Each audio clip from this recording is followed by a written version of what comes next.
No clue what I was getting into here when I started watching the first episode of Chainsaw Man, just knew the reception was wild for the manga, which was first published in December 2018. With anything that reaches this level of popularity, I always fear I'll have an adverse reaction due to high expectations. So let's make things simple, let's break it down, let's recap and review. We follow Denji, a destitute teen that owes a lot of money to the Yakuza. He's done everything he could to pay off the debt, including lumber work, selling body parts, and hunting devils. Well, 38 million yen is a lot to pay off. I think. Yeah, that's still a lot of money. He has his deceased father to thank for the burden placed on him. To add to that, he's slowly dying of the same heart disease that took his mother's life. Though food, shelter, and good health would be nice, what Denji really longs for is the touch of a woman. But he'll have to settle for companionship. On the day of his father's funeral, Denji gave his blood to save a devil, and they've made a pact ever since. As long as he has his pet chainsaw devil dog, Pochta, everything is gonna be alright. Until his Yakuza boss makes his own deal with the devil, resulting in him being turned into a zombie by a zombie devil and ambushing Denji. Well, if he makes it out, at least he doesn't have to pay off that debt, right? Then Denji gets stabbed gruesomely.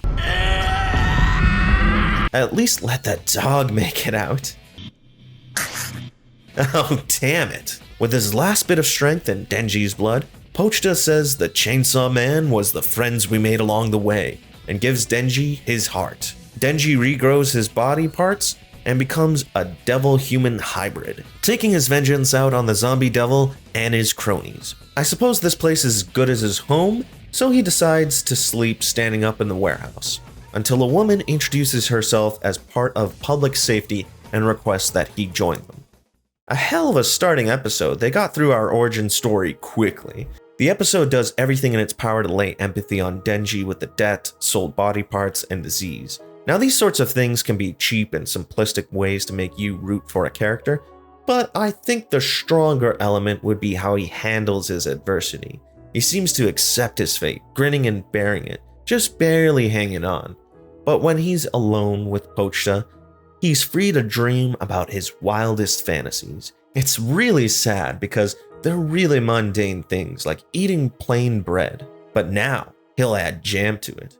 Or playing video games, or flirting with a girl and falling asleep in her arms. Then at one point, the world seems so cruel it won't even let him have that. At the conclusion, it makes being offered a regular breakfast about as cathartic as his vengeful massacre. That leads me into speaking about the sadistic and sexual overtones. This kid is being tortured, abused, and used by his allies and enemies. A few examples, he talks about selling his body parts, mentioning one of his nuts, which, considering all his body parts are presumably regenerated when Pochta fuses with him, may appear unnecessarily grotesque, but I think it's a part of a larger theme. Just look how Pochta's position here and this angle when he starts talking about being with a girl. Add to that, the Yakuza boss tells a child Denji he can get the money with prostitution for all he cares. Or the way he and his lackey denigrate Denji by comparing him with a dog. Even this woman, who appears to be helping Denji, laying almost romantically in her lap, contrasts with the coldness in her eyes and tone of voice. Especially the way she speaks to him as if he were a pet. I imagine this theme will be expanded on, but I'm really glad we had Pochta, not only because he literally saves Denji's life, more so because the relationship saved this episode from being just a masochistic fantasy. It was the one ray of sunshine. Pochta was the only one that Denji could rely on, and Denji was willing to give the only thing he owned, his body.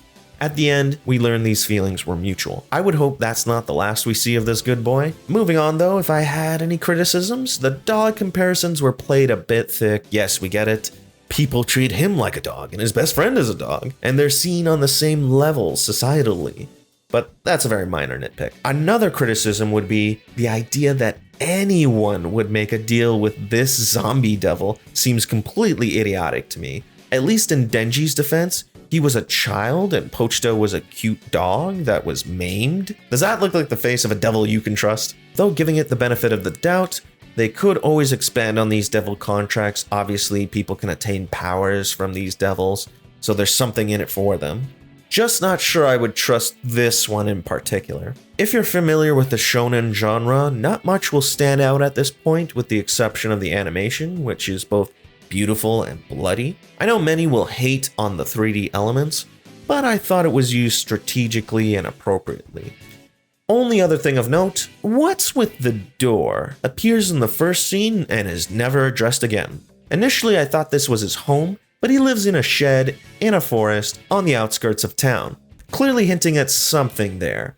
Overall, a decent start to the series, definitely looking forward to the next episode. That's all for now.